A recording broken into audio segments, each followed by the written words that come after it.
Hello विद्यार्थीओ, आ lecture में આપણે ભણીશું પ્રકરણ નંબર 1 ના સ્વાધ્યાયના દાખલાઓ।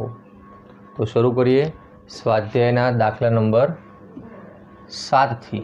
બરાબર, સ્વાધ્યાયના અગાઉના દાખલાઓ આપણે ઓલરેડી અપલોડ કરી ચૂક્યા છીએ। તો સ્વાધ્યાયના દાખલા નંબર 7 નો પ્રશ્ન આ પ્રમાણે છે કે સ્થિત વિદ્યુત ક્ષેત્ર રેખાઓ એ સળંગ વક્ર છે, એટલે કે ક્ષેત્ર રેખાઓ અચાનક ભંગાણો ના હોઈ શકે અને બે ક્ષેત્ર રેખાઓ એકબીજાને છેદતી નથી। આ બંને વાક્ય સમજાવો। તો જોઈએ પહેલું વાક્ય કે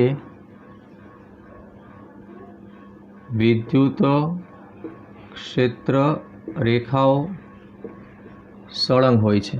શા માટે સળંગ હોય છે? તો વિદ્યાર્થી મિત્રો, વિદ્યુત ક્ષેત્ર રેખાની વિભાવના, विद्युत क्षेत्र रेखा ख्याल शू है જોઈએ। धारो कि अपनी पास आ कोई एक क्षेत्र है, बराबर, कोई धन वीजभार धारी लो ने आ एनी आसपासनु क्षेत्र है। हवे एमां तमे कोई पण बिंदुवत वीजभार मूको तो शू थाय? आ बिंदुवत वीजभार उपर जो आ धन वीजभार होय तो अपाकर्षी बळ लागशे, ए दूर जशे, अने जो आ ऋण वीजभार होय तो आकर्षी बळना लीधे नजीक आवशे। ओके, જ્યારે વિદ્યુત ક્ષેત્રમાં વીજભાર ગતિ કરે તો તેના પર લાગતું બળ સતત હોય છે, એટલે તે સતત ગતિ કરે।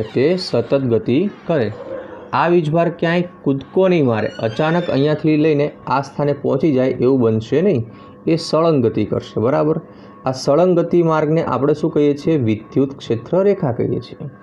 કારણ કે વિદ્યુત ક્ષેત્રમાં गति करता विद्युत भारना मार्ग ने विद्युत क्षेत्र रेखा कहीए छीए। ओके, अने मार्ग उपरथी आपणे क्षेत्र रेखा दौरीए छीए। तो लखीए छीए कि विद्युत क्षेत्र में विद्युत भार पर लागता बळने लीधे विद्युत भार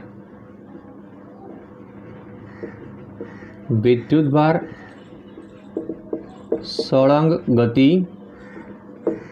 करे छे। आ गतिपथ सळंग होवाथी तेने आधारे दौरवामां आवती विद्युत क्षेत्र रेखाओ सळंग होय तेम कही शकाय। ओके, हवे वात करीए छीए बीजो प्रश्न के विद्युत क्षेत्र रेखाओ छेदती नथी। विद्यार्थी मित्रों, बे विद्युत क्षेत्र रेखाओ शा माटे छेदती नथी? तो आपणे सौ जाणीए छीए कि विद्युत क्षेत्र रेखाना कोईपण बिंदुए, धारो के एक बिंदु P छे, बराबर, विद्युत क्षेत्र रेखाना कोईपण बिंदुए दोरेलो स्पर्शक शुं दर्शावे छे? क्षेत्रनी दिशा दर्शावे छे। ओके, धारो के आ बिंदुए बीजी कोई क्षेत्र रेखा पसार थाय अने जे छेदे छे तो आ छेद बिंदु पासे आपणे बीजो स्पर्शक पण मळी जाय। ओके, तो आपणे बीजू क्षेत्र अथवा तो क्षेत्रनी बीजी दिशा मळशे। ओके, हवे एक ज बिंदुए विद्युत क्षेत्रनी बे दिशाओ शक्य नथी। आथी आपणे कही शकीए कि विद्युत क्षेत्र रेखाओ छेदती नथी। ओके, जो विद्युत क्षेत्र रेखाओ छेदे तो छेद बिंदुए बे स्पर्शको दोरी शकाय। आ बे स्पर्शको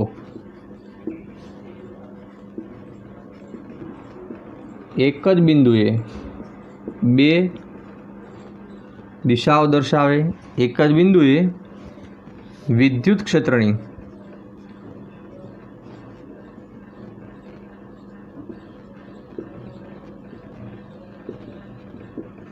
जे शक्य नथी,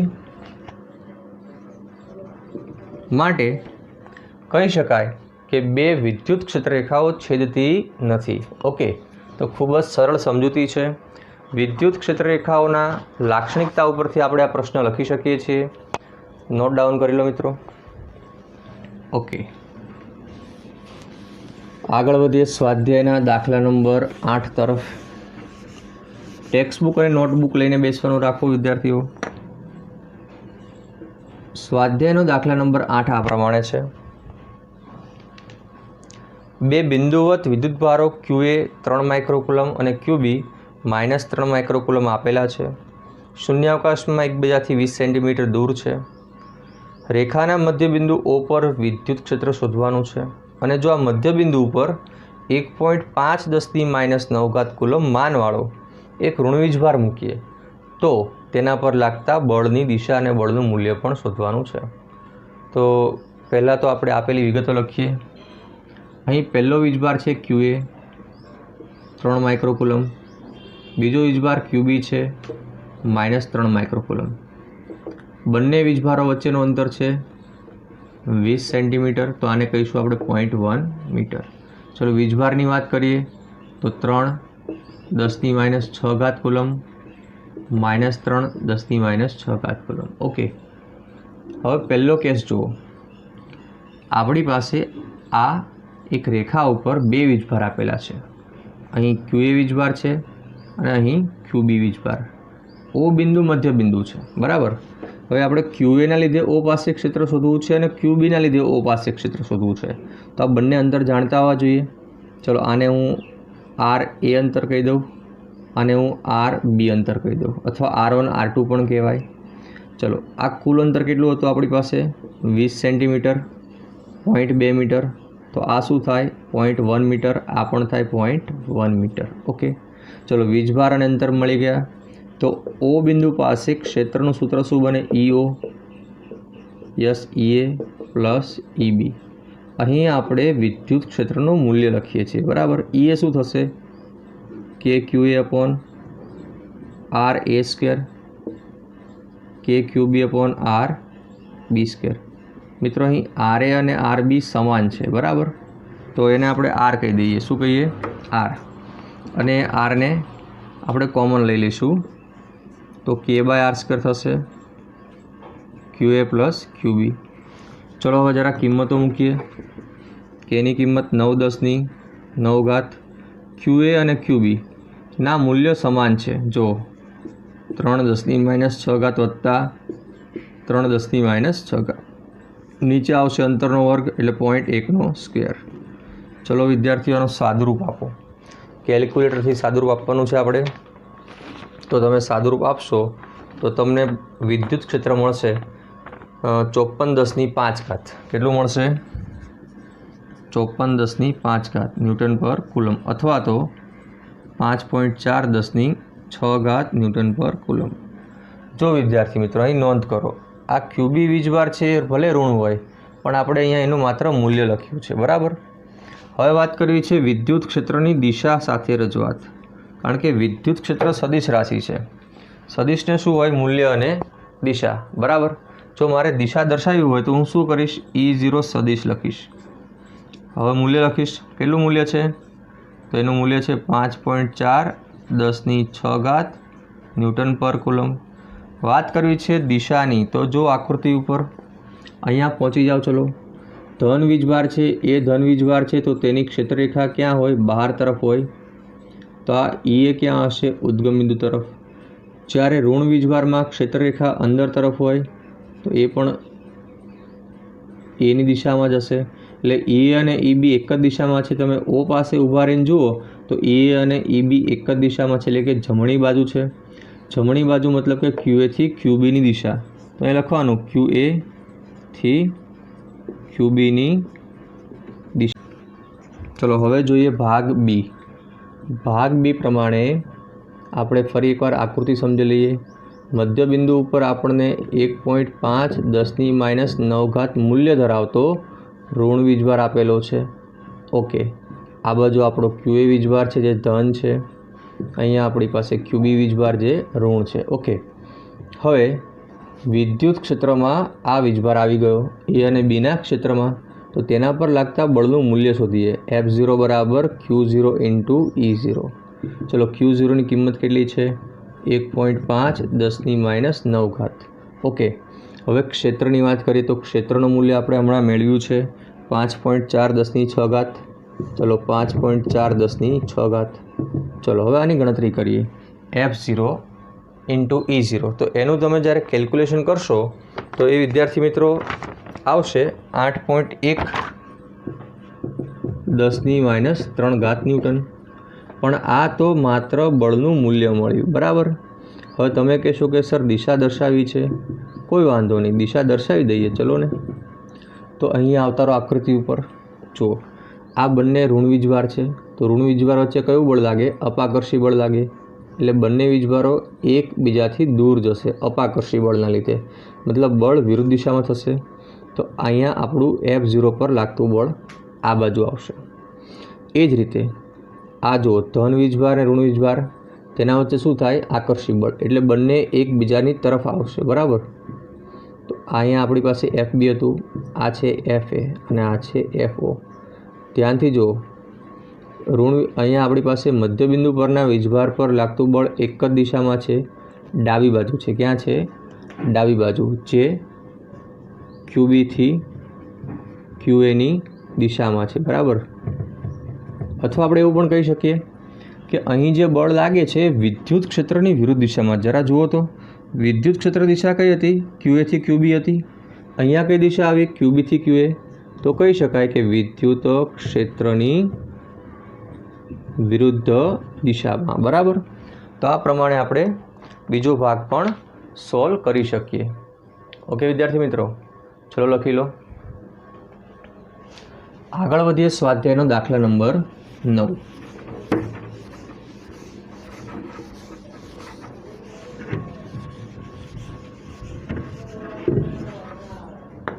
હવે જોઈએ સ્વાધ્યાયનો દાખલા નંબર 9।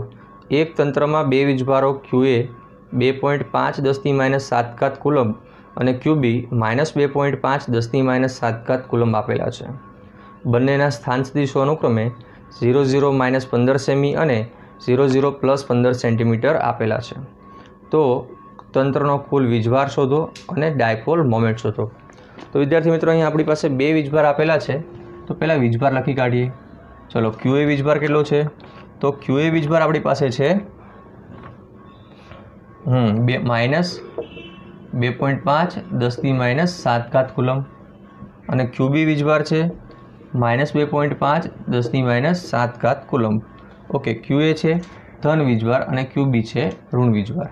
ઓકે, ચલો હવે બંને વીજભાર વચ્ચેનું અંતર કેટલું આપ્યું છે? તો બંને વીજભાર વચ્ચેનું અંતર આપણને આપ્યું નથી, પરંતુ સ્થાન સદિશ આપેલા છે 0 0 -15 સેમી અને R2નો સ્થાન સદિશ છે 0 0 અને 15 સેમી બરાબર। 0 0 અને 15 સેમી। ઓકે, હવે પહેલો પ્રશ્ન આપણે આપેલી વિગત સમજી લઈએ। ધારો કે આપણી પાસે આ બંને વીજભારો એ Z અક્ષ પર આપેલા છે, તો આપણે એક Z અક્ષ દોરી લઈએ બરાબર। ચલો આ Z અક્ષ સેન્ટીમીટરમાં બરાબર ને। હવે આ એનું મધ્ય બિંદુ ધારી લો, ઉદ્ગમ બિંદુ। એક વીજભાર +15 ઉપર છે અને બીજો -15 સેન્ટીમીટર ઉપર છે। +15 સેન્ટીમીટર પર કયો વીજભાર છે? QB અને અહીંયા કયો વીજભાર છે? QA। ઓકે, આનાથી આપણને બંને વીજભાર વચ્ચેનું અંતર ખબર પડશે, જે થશે 30 સેન્ટીમીટર અથવા તો 0.3 મીટર। ઓકે, સારું। હવે વાત કરીએ ડાયપોલની દિશાની। તો તમને ખબર છે કે ડાયપોલની દિશા ક્યાંથી ક્યાં હોય? ઋણ વીજભારથી ધન વીજભાર તરફ, મતલબ કે QA થી QB તરફ હશે। મતલબ કે કઈ દિશામાં આવશે? ઓકે, ઋણ વીજભારથી ધન વીજભાર। તો આપણે જોવું પડશે કે QA આપણો કેવો વીજભાર છે? QA ધન વીજભાર છે। તો ભાઈ આ QA ધન વીજભાર અને QB ઋણ વીજભાર, મતલબ કે ડાયપોલ દિશા ક્યાંથી ક્યાં હશે? QB થી QA તરફ હશે। ઓકે, ચલો હવે શરૂઆત કરીએ। પહેલો પ્રશ્ન છે તંત્રનો કુલ વીજભાર શોધો। તો કુલ વીજભાર શું થાય? Q બરાબર QA વત્તા QB। QA ની કિંમત કેટલી છે? 2.5 10⁻⁷ વત્તા QB ની કિંમત છે -2.5 10⁻⁷। તો એક સ્ટેપ આપણી પાસે પ્લસમાં છે, બીજું સ્ટેપ માઇનસમાં છે બરાબર। તો કેન્સલ થઈ જશે। નેટ વીજભાર વિદ્યુત ડાયપોલના તંત્રનો નેટ વીજભાર કેવો મળ્યો? 0 મળ્યો. ઓકે, હવે વાત કરવી છે વિદ્યુત ડાયપોલ મોમેન્ટ. વિદ્યુત ડાયપોલ મોમેન્ટ કઈ રીતે ગણી શકાય? તો વિદ્યુત ડાયપોલ મોમેન્ટનું સૂત્ર છે આપણી પાસે સદિશ B બરાબર 2A × Q.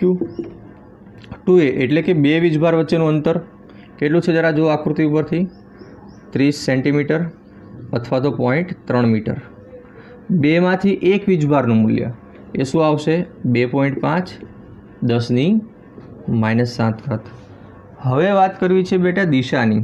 જો અહીં આપણે પીને સદિશ સ્વરૂપે દર્શાવ્યો છે, તો દિશા શું થાય? ઋણ વીજભારથી ધન વીજભાર. તો આકૃતિ પર આવતા રહો. ઋણ વીજભાર આપણો કયો છે? B છે. તો B આ બાજુ છે, આ ધન વીજભાર છે. ઋણથી ધન તમે જાઓ એટલે ક્યાં જવું પડશે? તમારે ડાબી બાજુ જવું પડે. ડાબી બાજુ એટલે શું થાય? ઋણ Z દિશામાં. તો લખવાનું ઋણ Z અક્ષની દિશા, અથવા તમે સિમ્પલ લખી શકો ઋણથી ધન વીજભાર એટલે કે QB થી QA ની દિશામાં. ઓકે, ચલો સાદુરૂપ આપી દઈએ. શું થાય સાદુરૂપ? 2.5 ગુણ્યા 0.3, 2.5 ગુણ્યા 0.3 કરો તો એ આવશે 7.5 10⁻⁸ કુલમ × મીટર. દિશા આપણે દર્શાવેલી જ છે QB થી QA અથવા તો ઋણથી Z અક્ષની દિશામાં. બરાબર, તો સહેલાઈથી આપણે આ દાખલો ગણી શકીએ છીએ. ચલો લખી લો. લખાઈ ગયો? સારું. ચલો પૂછી કાઢીએ. હવે જોઈએ સ્વાધ્યાયનો દાખલા નંબર 10.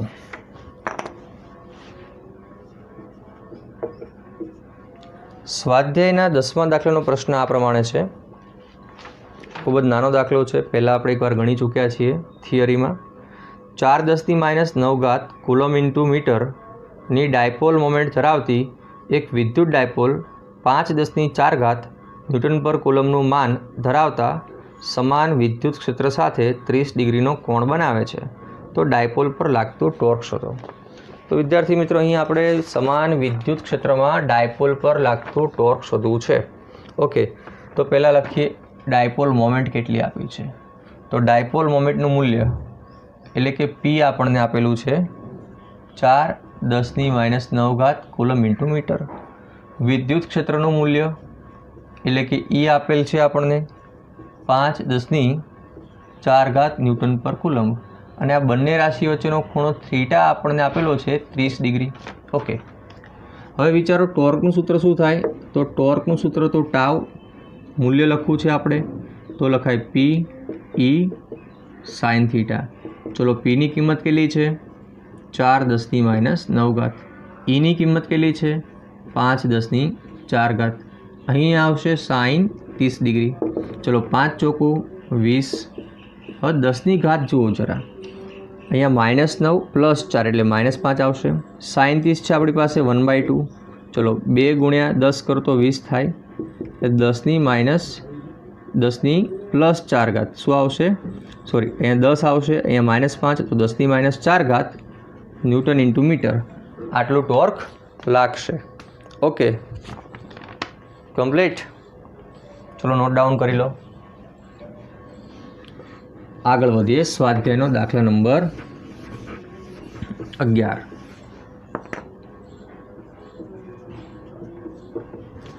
વાત કરીએ સ્વાધ્યાયના 11મા દાખલા પ્રમાણે. તો 11મા દાખલાનો પ્રશ્ન આ પ્રમાણે છે કે ઊન સાથે ઘસેલા એક પોલિથીનના ટુકડા પર 3 10⁻⁷ કુલમ ઋણ વીજભાર છે. સ્થાનાંતરિત થયેલા ઇલેક્ટ્રોનની સંખ્યા શોધો, તેમજ તે શાના પરથી શાના પર જાય છે તે જણાવો. ઉપરાંત ઊનથી પોલિથીન તરફ દળનું સ્થાનાંતર જણાવો. તો જો અહીં આપણી પાસે ઊન સાથે ઘસેલ પ્લાસ્ટિક અથવા તો પોલિથીન, બરાબર. ઊન સાથે ઘસેલ પોલિથીન પર કેટલો વીજભાર આપ્યો છે? તો આપણને આપેલો છે 3 10⁻⁷ કુલમ ઋણ વીજભાર. 3 10⁻⁷ કુલમ ઋણ વીજભાર છે. આ વિગત આપણા માટે પૂરતી છે. આપણે સૌ જાણીએ છીએ કે જ્યારે પણ બે પદાર્થને ઘસવામાં આવે ત્યારે જે પદાર્થ ઇલેક્ટ્રોન ગુમાવે છે તે ધનભારિત બને અને જે ઇલેક્ટ્રોન મેળવે છે તે ઋણભારિત બને. અહીં પોલિથીન ઋણ વિદ્યુતભારિત છે, મતલબ કે તે ઇલેક્ટ્રોન મેળવે છે. બરાબર. તો અહીં જો અહીં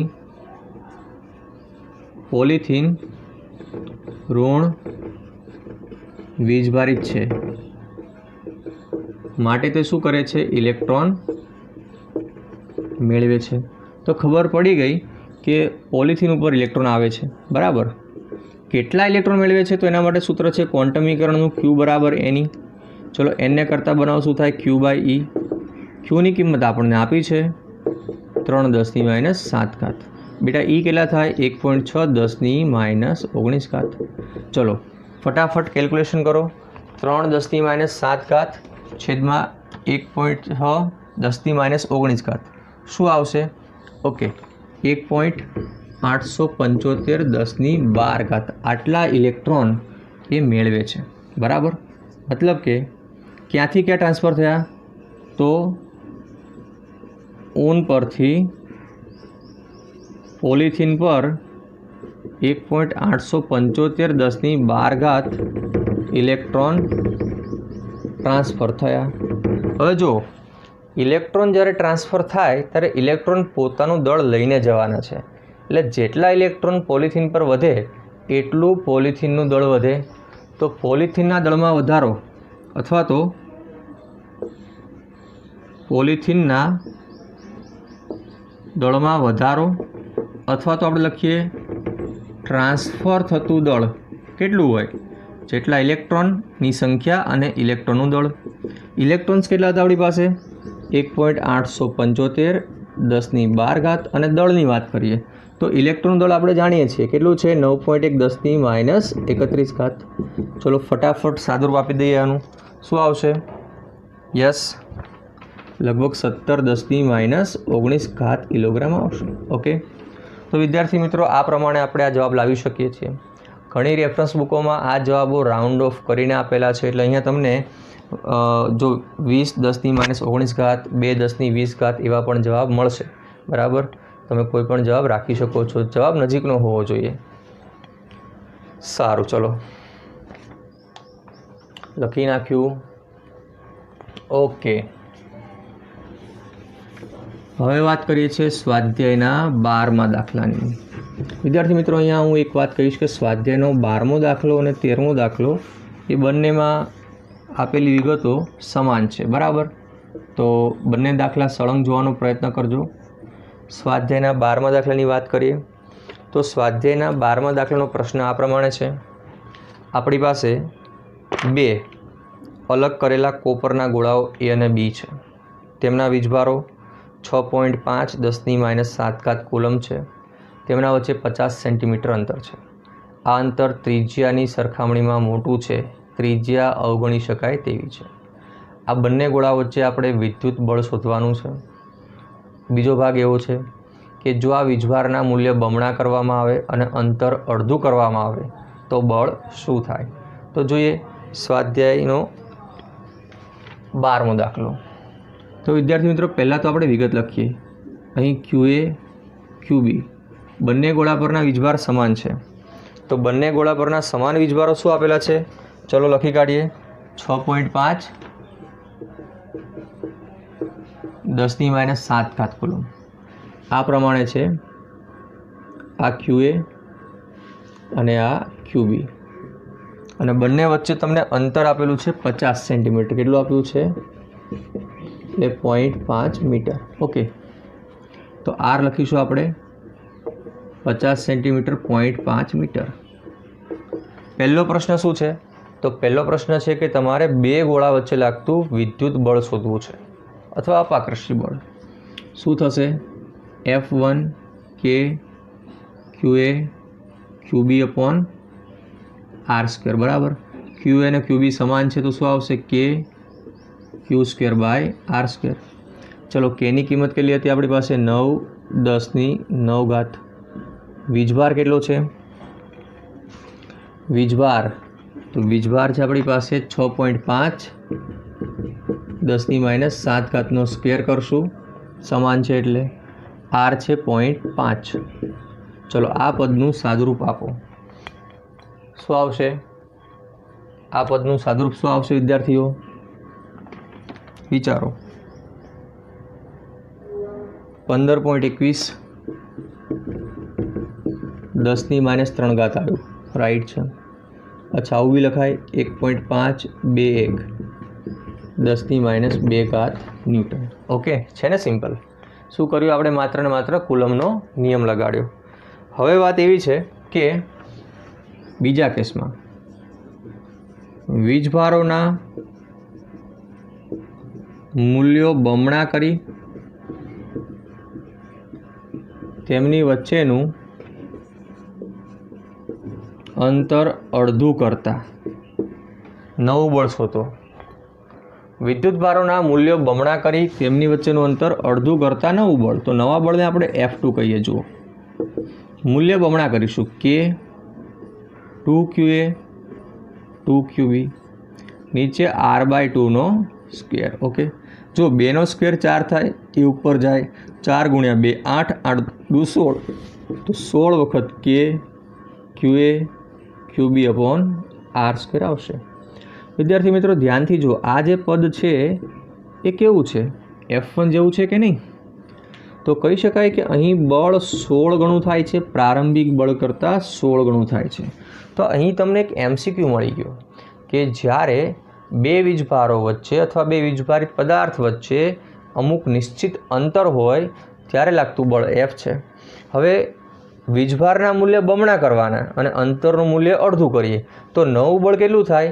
નવું બળ થશે 16 ગણું. બરાબર. ચલો હવે આપણે F1ની કિંમત મૂકીએ. જો F1ની કિંમત આપણી પાસે રેડી છે, શરૂઆતનું બળ શોધેલું છે, તો લાંબી ગણતરી નહીં કરવાની, સીધું આ મૂકી દેવાનું. શું આવશે? 1.521 10⁻². ચલો ગણતરી કરો, શું થાય છે ફટાફટ. 16 × 1.521. ચલો 16 × 1.521 કેટલા આવશે? 24.22 10⁻² ન્યૂટન. 22 કાં તો જે આવે 33, સોરી 24.33 10⁻² ન્યૂટન. ઓકે, તો આ પ્રમાણે આપણે સ્વાધ્યાયનો 12મો દાખલો સહેલાઈથી સોલ્વ કરી શકીએ. હવે જોઈએ સ્વાધ્યાયનો 13મો દાખલો. તો સ્વાધ્યાયના 13મા દાખલામાં પણ આપણે આ રકમનો જ ઉપયોગ કરવાનો છે, ખાલી કન્ડિશન બદલાય છે. ઓકે, લખાઈ ગયો 12મો દાખલો? ક્યારનો લખાઈ ગયો? સ્ક્રીનશોટ લીધો હશે. સારું સારું. ચલો હવે કન્ડિશનો જોઈએ શું થાય છે સ્વાધ્યાયના દાખલા નંબર 13માં. તો સ્વાધ્યાયના દાખલા નંબર 13ની વાત કરવી છે અહીંયા કે પ્રશ્ન આ પ્રમાણે છે કે તમારી પાસે શરૂઆતમાં બે ગોળાઓ છે, એ અને બી. બંને પર વીજભાર કેવા છે? સમાન છે. હવે તમારે કરવાનું શું છે? તો પહેલાં તો ગોળા એને વીજભાર રહિત ગોળા સીના સંપર્કમાં લાવીને છૂટો પાડવાનો. બરાબર ને? તો ચલો શું થાય? બંને પર વીજભાર સમાન રીતે વહેંચાશે. સમાન કેટલું વહેંચાય? Q/2 Q/2. આ એ અને સી. ત્યારબાદ ગોળા સીને બીના સંપર્કમાં લાવવાનો. તો આ ગોળો બી અને આ સી. બીનો વીજભાર કેટલો હતો? Q. સીનો Q/2. ચલો સંપર્કમાં લાવ્યા, છૂટા પાડો. શું થાય છે વીજભાર? બોલો બોલો. સરેરાશ. તો કરો સરેરાશ. ચલો Q વત્તા Q/2/2 2Q + Q 3Q/2/2 મતલબ 3Q/4. બંને પર 3Q/4 3Q/4 વીજભાર વેચાય. કોના ઉપર? બી અને સી ઉપર. હવે આ બંને વચ્ચે લાગતું બળ શોધવાનું છે. અંતર એનું એ રહેશે. બરાબર. તો આખી એક પ્રોસેસ આપી છે. પ્રશ્ન પ્રમાણે આગળ વધીએ. ચલો પહેલું કે શરૂઆતમાં બંને વીજભારિત ગોળા વચ્ચે લાગતું બળ કેટલું હતું? તો એને આપણે F1 કહીએ કે QA QB / r². વિદ્યાર્થી મિત્રો અહીં જો QA અને QBના મૂલ્યો સમાન છે તો KQ²/R² આવશે. ઓકે, તો આ પહેલો પ્રશ્ન આપણો થઈ ગયો. પહેલું સ્ટેપ આપણું રેડી થઈ ગયું. હવે આપેલ સંપર્ક ક્રિયાઓ બાદ ગોળા A અને B વચ્ચે લાગતું બળ શોધવું છે. તો એને આપણે F2 કહીશું. વિદ્યાર્થી મિત્રો, આપેલી બધી સંપર્ક ક્રિયા તમે જોઈ શકો છો આકૃતિમાં. તમારે પણ આ આકૃતિ દોરવી જોઈએ જેથી તમને ખ્યાલ આવે. હવે જો A પરનો વીજભાર કેવો છે? Q/2. B પરનો વીજભાર કેવો છે? 3Q/4. છેદમાં આવશે R². ચલો આમાંથી 3/8 અલગ કરી દો તો શું આવશે? KQ²/R². હવે આ બળ શોધવાનું છે તો શું થશે? ચલો, Kની કિંમત આપણી પાસે 9×10⁹. Qની કિંમત 6.5 10⁻⁷ છે. છેદમાં 0.5². અહીંયા Qનો સ્ક્વેર છે તો અહીંયા આપણે Qનો સ્ક્વેર કરીશું. હવે આનું સાદુરૂપ આપો. ચલો 3/8 × 9 × 10⁹ 6.5 10⁻⁷. આખા પદનું સાદુરૂપ આપો તો શું આવશે? 5.7 10⁻³ ન્યૂટન અથવા 5.7 મિલીન્યૂટન. મિલી આવે તો -3 એટલે મિલીન્યૂટન થાય. ઓકે, તો આ પ્રમાણે આપણે સોલ્વ કરી શકીએ. ક્લિયર? ચલો, તો લખી નાખો દાખલો એકવાર. કમ્પ્લીટ. તો વિદ્યાર્થી મિત્રો, આ રીતે આપણે મળીશું નેક્સ્ટ લેક્ચરમાં. ત્યાં સુધી અગાઉના તમામ વિડીયો જોઈ અને રિવિઝન ચાલુ રાખજો. Thank you very much.